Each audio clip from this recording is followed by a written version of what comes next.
आज पढ़ेंगे हम लोग डेफिनेशन ऑफ फंडामेंटल यूनिट। तो एक्चुअली इससे ये डिफाइंड होगा कि कौन सा यूनिट का कितना वैल्यू है। और एक्चुअली हम लोग पहले भी कैरेक्टरिस्टिक पढ़े थे कि ये वेल डिफाइंड होना चाहिए। तो इसलिए हम लोग देखेंगे कि किसका डेफिनेशन क्या है, तो कहाँ से कौन सा यूनिट आया है। तो इधर देखते हैं सबसे पहले मास का। ये हो गया फंडामेंटल क्वांटिटी के साथ साथ देखते चलेंगे। मास हो गया फंडामेंटल क्वांटिटी और इसका यूनिट होता है केजी। तो ये जो केजी हो गया, तो इसका डेफिनेशन देखेंगे कि ये कहाँ से आया है ना। तो इसका डेफिनेशन इधर हो जाएगा। ये हो गया फंडामेंटल यूनिट, और ये भी कह सकते हैं कि एसआई यूनिट हो गया तुम्हारा। इधर एसआई यूनिट लेंगे, एसआई यूनिट्स, और ये हो गया तुम्हारा डेफिनेशन। डेफिनेशंस। तो मास कहाँ से आया है, और मास 1 केजी जो लिए हैं हम लोग यूनिट, वो कहाँ से लेते हैं ये देखना है, ये समझेंगे हम लोग आज। तो मास है the mass of a cylinder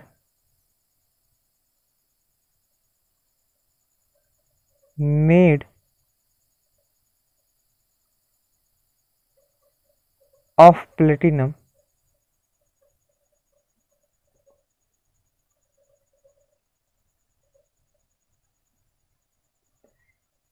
iridium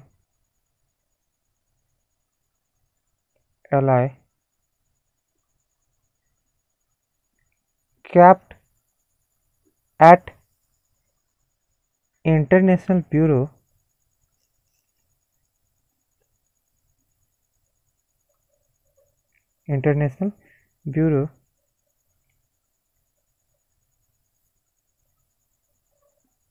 of weight and measures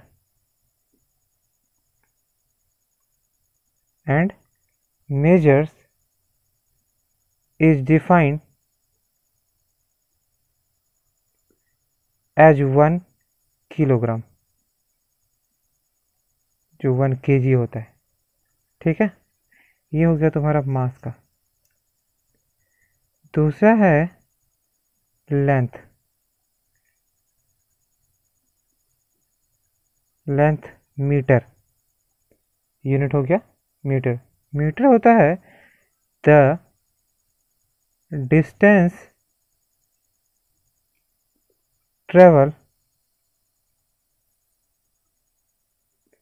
by light in vacuum, है ना, in vacuum in 1 by 299,792,458 second. ठीक है, 1 बाय इतना। तो इतना ये जो है स्पीड ऑफ लाइट है इन वैक्यूम। तो ये 1 बाय ये जो स्पीड ऑफ लाइट से डिवाइड किया गया है। समझ में आ रही बात? तो स्पीड ऑफ लाइट, तो ये हो गया तुम्हारा इतना मीटर 1 सेकंड में। ठीक है, तो हम लोग को 1 मीटर का वैल्यू निकालना है, तो 1 से डिवाइड कर दिए, है ना। तो जितना सेकंड, इतने सेकंड में जितना मीटर ट्रेवल करेगा लाइट, वो हो जाएगा 1 मीटर। ठीक है, सेकंड इज 1 मीटर। तो इतने सेकंड में जितना लाइट ट्रेवल करता है उसको बोलते हैं 1 मीटर। तो ये सब वेल डिफाइंड है। नेक्स्ट है तुम्हारा टाइम। तो टाइम है सेकंड, यूनिट होता है इसका सेकंड, है ना। तो सेकंड को लिखेंगे आगे, तो the second is the duration of 9192, इधर लिख लो 9192631770 period of the radiation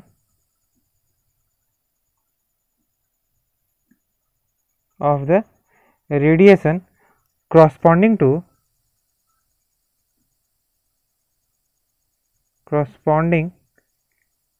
to the transmission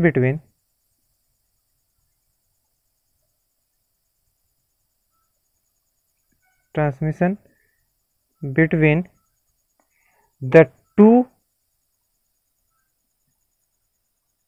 hyperfine, है ना, two hyperfine level of the ground. State of the cesium-133 atom. ठीक है, तो टाइम क्या है कि इतना पीरियड जो है इसका रेडिएशन हो जाता है, radiation of period of radiation, मतलब रेडिएशन का जो पीरियड है इतना है, corresponding to transmission between the two hyperfine level of the ground state of the caesium atom. ठीक है, तो ये जो जितने टाइम में होता है वो 1 सेकंड में हो जाता है, तो इसको कहते हैं 1 सेकंड। ये जितने भी है सारा वेल डिफाइंड हो रहा है, डिफाइन करने के लिए ही बताया जा रहा है इसको। नेक्स्ट है इलेक्ट्रिक करंट, है ना। इलेक्ट्रिक करंट से पहले टेम्परेचर शायद था, हम लोग टेम्परेचर लिखे थे पहले, तो टेम्परेचर पढ़ लेते हैं। 4th में टेम्परेचर ही लिखे थे, टेम्परेचर केल्विन, के से डिनोट करते हैं, है ना। टेम्परेचर थर्मोडायनेमिक टेम्परेचर तरह से कह सकते हैं इसको, टेम्परेचर। तो the fraction 1/273.16 of the thermodynamic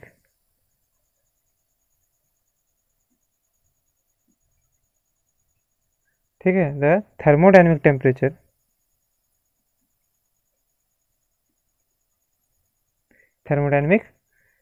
temperature of triple point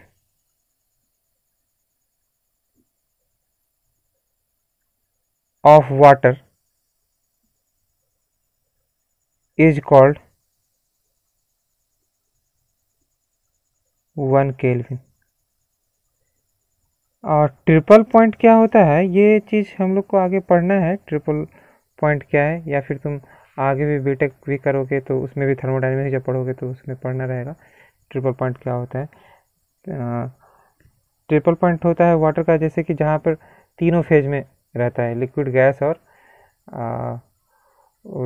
gas और तुम्हारा सॉलिड, तीनों पॉइंट का एक तीनों वहाँ से टच करता हुआ रहता है, उसको सेपरेट करता है। तो वो आगे जब पढ़ोगे तो देखोगे, जब तुम थर्मोडायनेमिक्स के डिटेल्स में जाओगे तो वहाँ पे देखोगे, तो वहाँ पे रहता है कि कौन सा लाइन क्या है, ये सब भी रहेगा डिटेल्स, वो हम थर्मोडायनेमिक्स में बता देंगे आगे। अगर थर्मोडायनेमिक्स पढ़ना रहेगा, तुम लोगों को थर्मोडायनेमिक्स पढ़ना है तो उसमें हम डिटेल बता देंगे उसके बारे में भी। ठीक है, तो अब चौथा है electric current.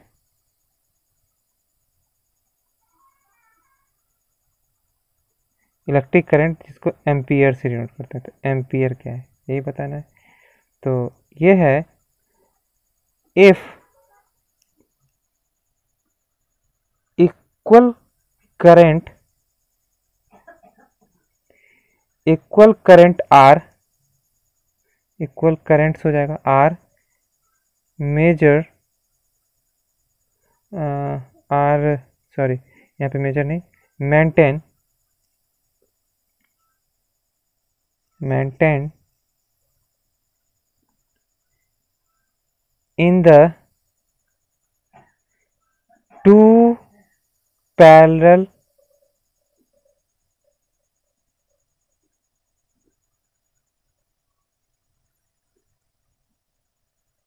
infinitely long wire, infinitely long wires of negligible cross section so that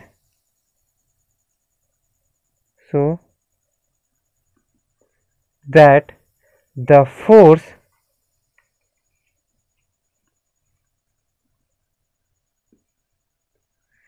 between them is 2 into 10 to the power minus 7 Newton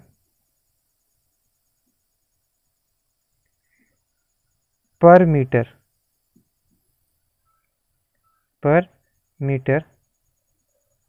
of the wires,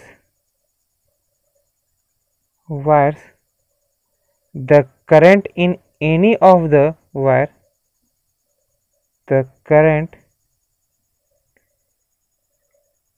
in any of the wires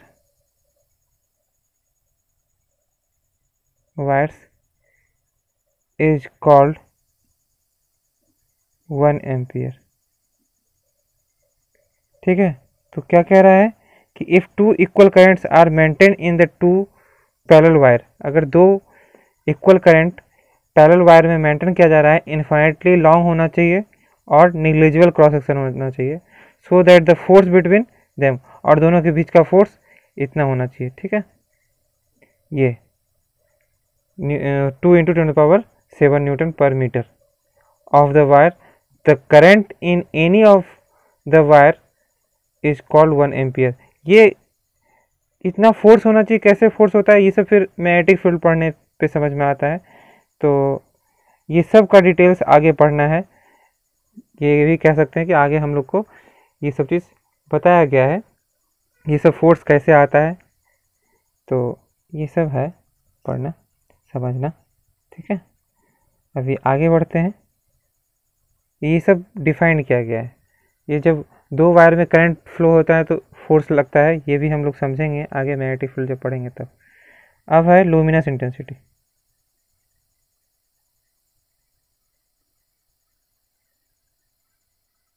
luminous intensity candela CD से करते हैं ना, तो one candela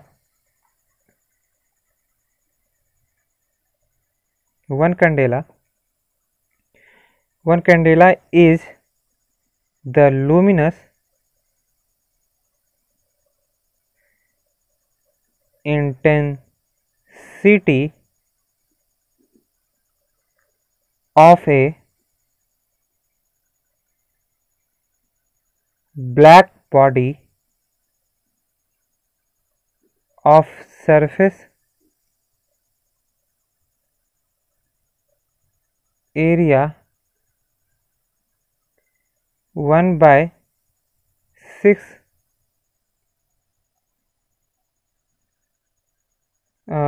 60,000। ठीक है, 1/60,000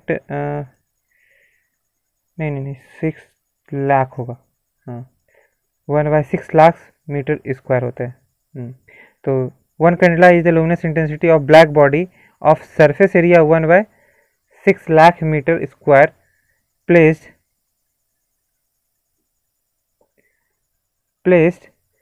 at the temperature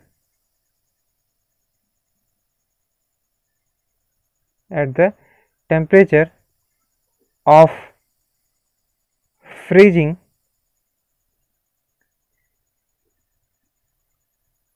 platinum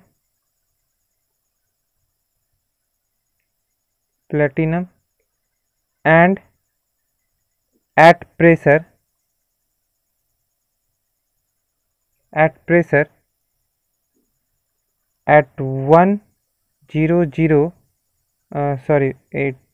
pressure होता है 101,325 newton per metre square in the direction perpendicular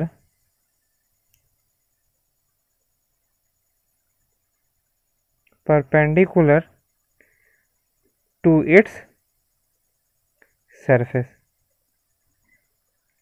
freezing करने के लिए, ठीक है, तो luminous intensity is the one candela is the luminous intensity of black body of surface area इतना placed at the temperature of freezing platinum and the at pressure कितना होना चाहिए, इतना पे, direction perpendicular to the surface area, तो उसको कहा जाता है वन कैंडेला, वो इतने एरिया में, ठीक है, फ्रीजिंग करने के लिए। तो लुमिनस इंटेंसिटी हो गया। अब अमाउंट ऑफ सब्सटेंस है जो लास्ट वन है तुम्हारा, तो इधर था एसआई यूनिट और इधर तुम्हारा हो गया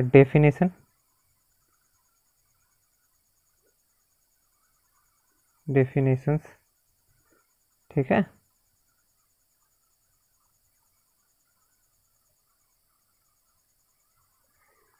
तो लास्ट वन है अमाउंट ऑफ सब्सटेंस, मोल जिसे कहते हैं, ठीक है, मोल, MOL स्पेलिंग होता है, यूनिट मोल होता है MOL। तो ये हो गया तुम्हारा the mole is the amount of substance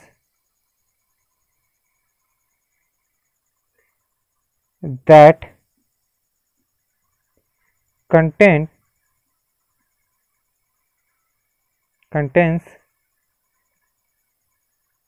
as many elementary intensity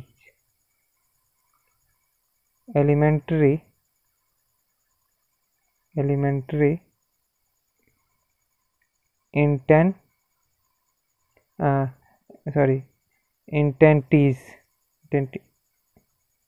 ठीक है, intensities as there are number of atoms in 0.012 kg of carbon 12, ठीक है। तो ये हो गया मोल। वन मोल अगर कहे कि मोल की बात की जाएगी तो the mole is the amount of substance that contain as many elementary entities as there are number of atoms in 0.01 kg of carbon 12, इतने kg of carbon 12 में जो रहेगा उसे कहेंगे मोल, ठीक है। ठीक है, तो आज के लिए इतना ही रहने देते हैं। नेक्स्ट क्लास से पढ़ेंगे डायमेंशनल एनालिसिस, डायमेंशनल फार्मूला, फिर उस पर एनालिसिस भी देखेंगे। और तुम लोग जो है इस पे थोड़ा सा डिराइव यूनिट जो भी हम पढ़ाए थे तो डिराइव करने का कोशिश करना, डिराइव बहुत सारा यूनिट्स करना है रहता है, फोर्स का, वर्क का, टॉर्क का, ये सब का डेरिवेशन बहुत ही इम्पोर्टेंट होगा। तो वो सब का डेरिवेशन करके जितने भी डिराइव क्वांटिटी हैं उसका यूनिट निकालने का कोशिश करना। ठीक है, ये तुम्हारे होमवर्क में रहा, और नेक्स्ट क्लास से पढ़ेंगे डायमेंशन एंड डायमेंशनल एनालिसिस। ठीक है।